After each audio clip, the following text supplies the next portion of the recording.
उत्तर प्रदेश की करीब 4.25 लाख आंगनबाड़ी कार्यकर्तियों और सहायिकाओं के लिए आज एक बहुत ही सुखद और बड़ी खबर सामने आ रही है। मुख्यमंत्री योगी आदित्यनाथ ने अपने उस वादे को निभाने की दिशा में एक बड़ा कदम उठाया है, जो उन्होंने कुछ ही दिन पहले लखनऊ के लोक भवन में किया था। उत्तर प्रदेश सरकार ने वित्तीय वर्ष 2026-27 के लिए आंगनबाड़ी कर्मचारियों के मानदेय के लिए 1368.46 करोड़ रुपए के भारी भरकम बजट को वित्तीय मंजूरी दे दी है। यह केवल एक सरकारी आंकड़ा नहीं है, बल्कि उन लाखों बहनों के चेहरे पर मुस्कान लाने की कोशिश है जो गांव-गांव में जाकर के कुपोषण के खिलाफ जंग लड़ रही हैं और स्वास्थ्य सेवाओं को घर घर में पहुंचा रही हैं। आज की इस विशेष रिपोर्ट में हम आपको बताएंगे कि यह 1368 करोड़ रुपए आपके मानदेय को कितना बढ़ाने वाले हैं, सरकार ने इसके लिए क्या सख्त नियम बनाए हैं और मुख्यमंत्री का वह स्मार्ट मानदेय वाला विजन असल में क्या है। नमस्कार, आप देख रहे हैं NS नाउ और मैं हूं आपके साथ निखिल श्रीवास्तव। खबर की गहराई में उतरे तो उत्तर प्रदेश की योगी सरकार ने पिछले बुधवार को वित्तीय वर्ष 2026-27 के लिए ये धनराशि आवंटित की है। आपको बता दें कि इस संबंध में बाल विकास सेवा एवं पुष्टाहार विभाग की तरफ से 2 अलग-अलग शासनादेश भी जारी किए गए हैं। ये पूरी धनराशि समेकित बाल विकास परियोजना यानी ICDS के अंतर्गत मानदेय मद में खर्च की जाएगी।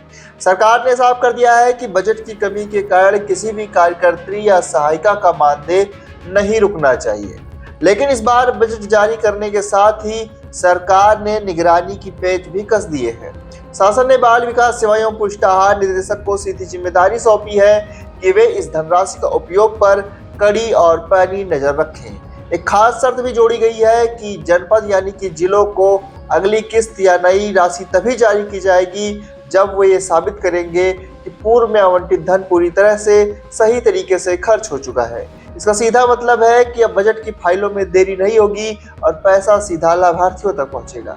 अब बात करते हैं उस वादे की जिसने इस बजट की नींव रखी। 30 मार्च 2026 को लखनऊ के लोक भवन में एक भव्य कार्यक्रम हुआ था। वहां मुख्यमंत्री योगी आदित्यनाथ ने स्मार्टफोन और नियुक्ति पत्र वितरित किया था।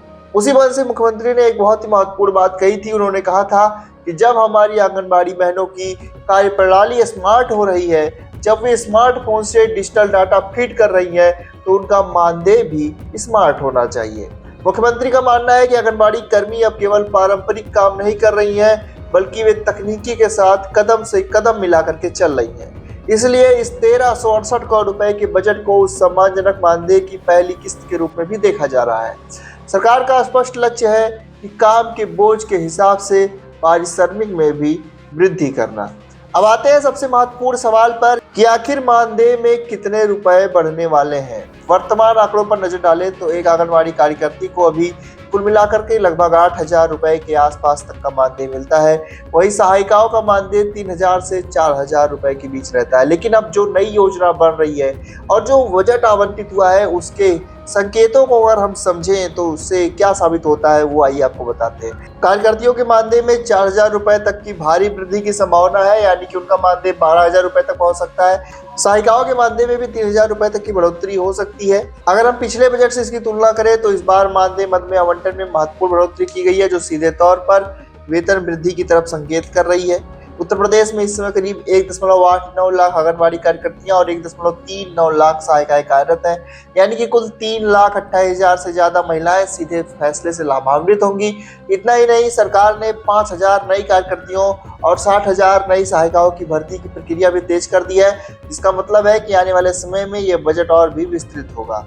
अंत में यह कहना गलत नहीं होगा कि 1368 करोड़ रुपए की मंजूरी यूपी की आंगनबाड़ी बहनों के लिए एक बड़े आर्थिक संबल की शुरुआत हो सकती है। यह बजट इस बात का प्रमाण हो सकता है कि सरकार उनकी मेहनत को पहचान रही है। तो ये थी वो खबर जो कि आ रही थी। प्रदेश की ऐसी ही हर बड़ी खबर और आपके हक से जुड़ी हर जानकारी के लिए देखते रहिए NS नाउ। इस वीडियो को ज्यादा से ज्यादा अपने व्हाट्सएप ग्रुप में शेयर कीजिए।